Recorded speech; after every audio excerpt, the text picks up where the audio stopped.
Good morning, everyone. We are here at a different day and time because Mel and I both have busy schedules. So we had to adjust a little bit. Super happy to have you here today. And today we're going to be talking about punctuality. Super happy to be here with the amazing Mel Kelly. Welcome, Mel. Thank you, Amy. It's an honor and a privilege to be here with the amazing Amy Alter Hamilton. There we go. There's three A's. You like that? That's a good alliteration there. We'll start with that one now. Okay, good. It's a pleasure and privilege to be here with you guys today. Looking forward to talking about our topic today. And our topic today is, Amy? Is going to be on punctuality, as I already said. Sorry, what was that again? Proclaimed the Disastrous life coach, and as you can see, he can mess up our show. You want me? Am I meant to be listening to you? Exactly. So, Mel, today we are talking about punctuality, something that is not my strong suit. No, I've noticed that. It's not my strong suit either. Now that you mention it, but you make me feel punctual. In my defense, you're like 6 hours ahead of me, right? So yeah. When you're like 7 o'clock in the morning on a Saturday morning, I'm just like, I can't do 7 o'clock in the morning. Like, that's so early. Excuses.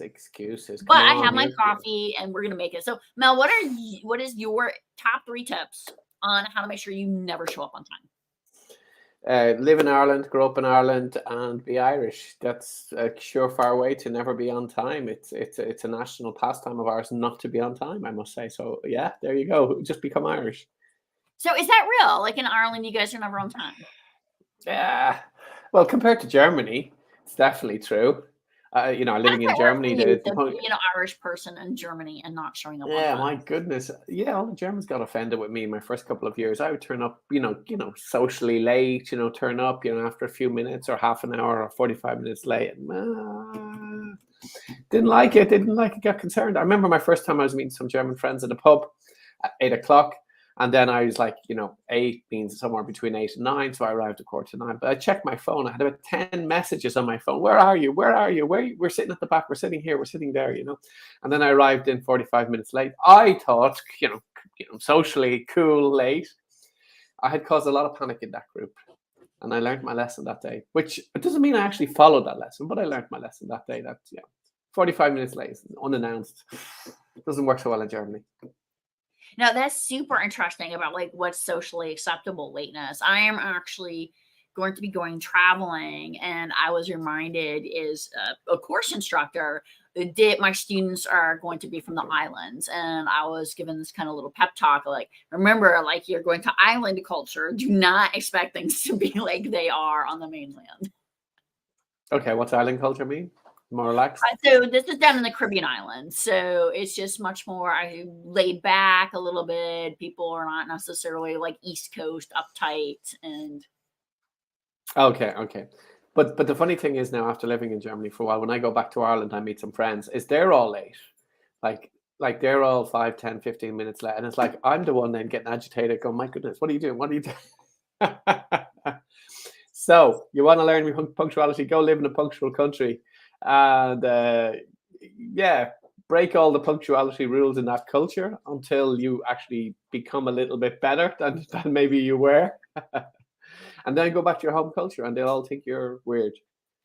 Well, and that's a pretty important thing about the trains, for instance, in Germany. Like you really have to know the time for the trains and they will run according to those times. Ish. Yeah. I mean, in Switzerland and Japan, yes, the trains run on time. Germany, the trains kind of run on time. I mean, it's give or take, but they're not. I'm damaging here German reputation, but made in Germany, it depends on which way you see it. From the outside, maybe it looks very shiny. From the inside out, there's a couple of flaws. It's not as perfect as it looks. It's more perfect than other places, but it's not as perfect as it looks.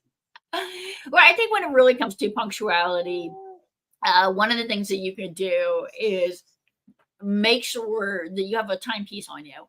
And that used to be super difficult, but with modern phones, I think it's so great that you always have a way to tell the time. Yeah. Well, when I used to do it now is I put my clock a bit forward, 5 or 10 minutes forward. That was trying to keep me on time. I realized that this still didn't work. So then I just put it back onto normal time, and it still doesn't work. You can actually program your phone to be forward? Yeah, you take it off the you can take it off the automatic time settings, and you can physically change your time. You work in Oh, IT, goddammit. Yeah, you should know but it's got to what be an iPhone. synchronized to the satellites for the most accuracy.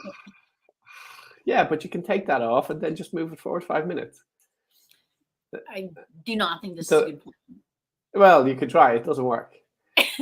plan. No, it didn't work for me anyway. Well, there you go. You could try. Move your clock forward 5 or 10 minutes. But then you know you've moved it forward 5 or 10 minutes. So then you actually become even later because like, I still have 5 or 10 minutes. And then you see you Well, have a that watch and seems you like have a a phone. self-defeating prophecy here. If you have a watch that's accurate, you have a phone that's 10 minutes fast. You're like, which one is it? And then you just end up going. It's a fantastic formula recipe for failure. It's a fantastic one.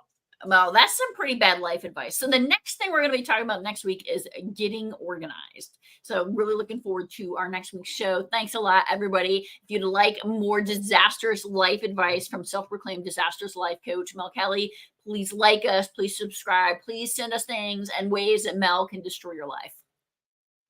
Thank you so much. See you next week, guys.